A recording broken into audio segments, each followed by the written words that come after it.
शरद पवारांनी लालबागच्या राजाचं दर्शन घेतलंय। जावई सदानंद सुळे आणि नात रेवती सुळे यांच्यासह पवारांनी बाप्पांचं दर्शन घेतलंय। लालबागच्या दर्शनानंतर पवारांनी चिंतामणीचंही दर्शन घेतलं। शरद पवार लालबागच्या राजाच्या दर्शनाला एकदा मुख्यमंत्री असताना गेले होते, त्यानंतर ते आज लालबागच्या राजाच्या दर्शनाला पोहोचलेले पाहायला मिळाले।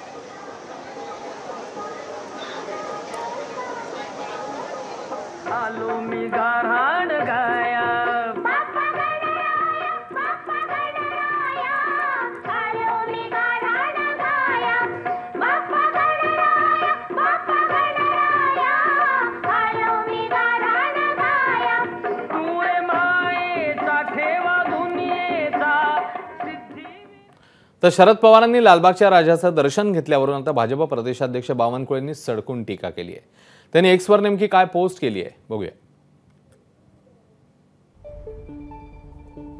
भाजप आणि महायुतीचं सरकार आल्यानंतर काय झालं असा सवाल विरोधी पक्षांनी केला। आपल्या बहुआयामी विकासामुळे एफडीआय मध्ये महाराष्ट्र प्रथम क्रमांकाचं राज्य बनलंय,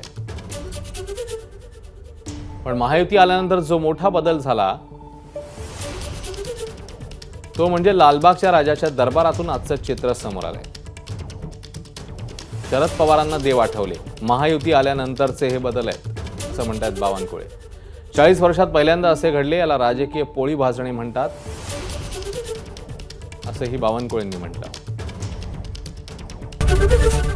एबीपी माझा, उघडा डोळे बघा नीट।